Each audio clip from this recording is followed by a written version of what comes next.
महोदय, इस समय विश्व का आर्थिक पर्यावरण भी आदर्श से दूर है। केंद्र और राज्य दोनों स्तरों पर सरकार की राजकोषीय स्थिति काफ़ी नाजुक है। आजकल देश भर में सरकारें न केवल निवेश करने के लिए बल्कि अपने राजस्व व्यय के काफ़ी भाग की पूर्ति करने के लिए भी उधार लेती है। यह एक आधारणीय स्थिति है तथा इससे वांछित स्तरों पर सार्वजनिक निवेश जुटाने की हमारी योग्यता गंभीर रूप से प्रतिबंधित होती है। इन पर तथा संबद्ध चिंताओं पर नवीं पंचवर्षीय योजना की प्राथमिक समीक्षा में प्रकाश डाला गया है। इससे इन चिंताओं को ध्यान में लाने के प्रयास किए हैं तथा सुधारात्मक कार्यवाही प्रस्तावित की है। आप केंद्र और राज्यों में जीडीपी की दृष्टि से योजना परिव्यय के अनुपात में सतत रूप से गिरावट देख सकते हैं। केंद्र के मामले में यह गिरावट बहुत अधिक है। परिणाम स्वरूप हम अपने भविष्य के लिए पर्याप्त रूप से निवेश नहीं कर रहे हैं और न ही दुर्भाग्यवश हम अपनी विद्यमान परिसंपत्तियों का पर्याप्त रूप से अनुरक्षण कर रहे हैं।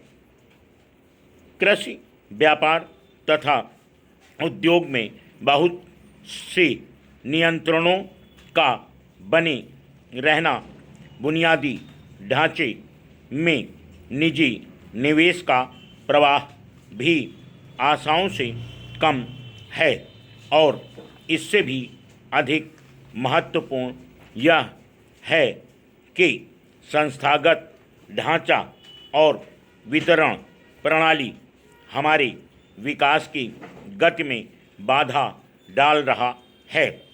निवेश में वृद्धि, कार्यकुशलता के कार्य में वृद्धि साथ साथ होनी चाहिए।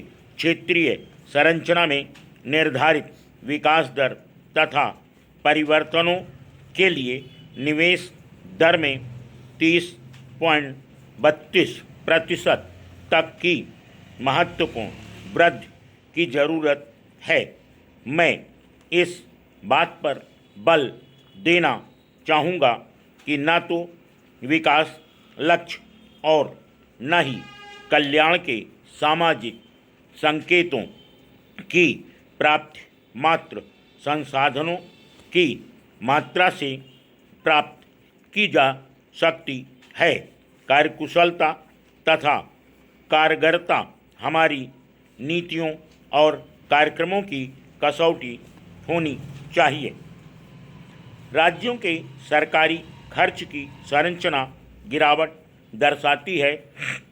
न केवल कुल व्यय के योजनागत खर्च में कमी आई है, किंतु इससे महत्वपूर्ण यह है कि पूंजीगत खर्च का हिस्सा और भी कम हुआ है। योजना के वित्त पोषण के लिए विनिवेश को एक महत्वपूर्ण स्रोत के रूप में निर्धारित किया गया है। हमारा हाल ही का अनुभव उत्साहजनक नहीं है। योजना के लिए ये संस्थान बहुत महत्वपूर्ण हैं। विनिवेश कार्यक्रम की सफलता के लिए विनिवेश हेतु विनिर्धारित सार्वजनिक क्षेत्रक उपक्रमों पर से उनके प्रशासनिक मंत्रालयों का कार्यात्मक नियंत्रण अलग करना जरूरी हो सकता है। नेक्स्ट, अध्यक्ष महोदय, भारतीय समाज की संरचना विश्व में सबसे जटिल है। उसके साथ ही भारतीय समाज को एक लंबे समय तक साम्राज्यवादी शासन के चंगुल में रहना पड़ा। इसलिए समाज के बहुत से वर्ग विकास की प्रक्रिया में पीछे रह गए।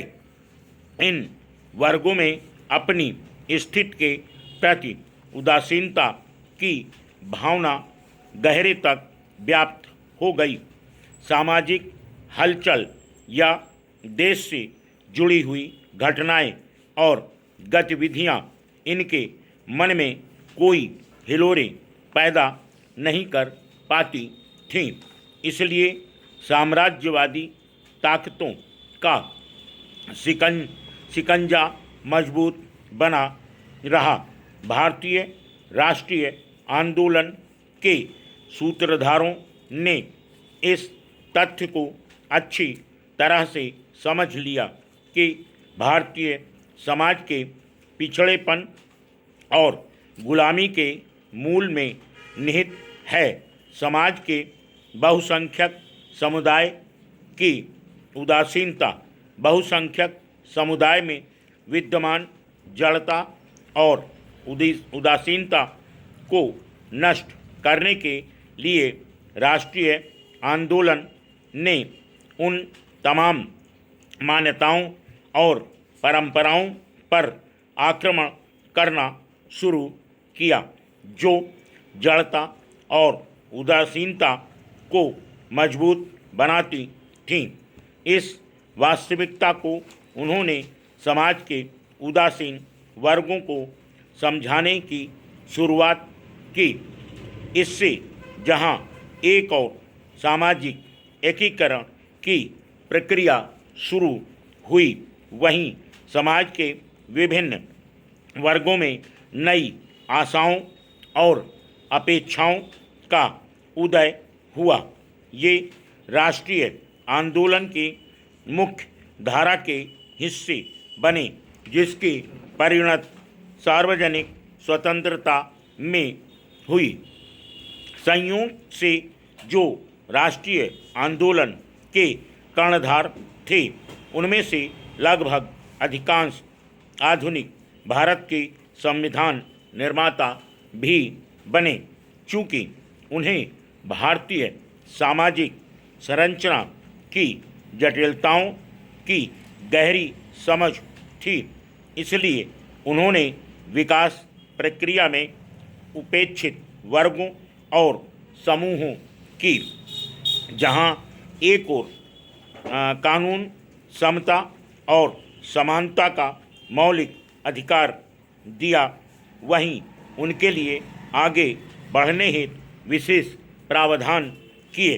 विशेष प्रावधानों के तहत जहां एक ओर बच्चों के समुचित विकास की गारंटी देने वाले कानून बनाए गए, वहीं उनके शोषण और उन पर होने वाली जनजातियों से उन्हें मुक्ति दिलाने के लिए भी कानून बनाए गए तथा विद्यमान कानूनों में नई व्यवस्थाएं करके उन्हें अधिक कड़ा बनाया गया। यही कारण है कि हमारे यहाँ बाल दास्ता के विरोध में आज अनेक अभियान और आंदोलन चल रहे हैं। बहुत से बच्चों की जिंदगी में आशा और विकास के नए आलोक का प्रसार हुआ है। समाज में दायित्वबोध की भावना भी धीरे धीरे विकसित हो रही है। महिलाएं भी देश की आधी जनसंख्या होने के बावजूद विकास प्रक्रिया के सीमांत पर थीं। Full stop.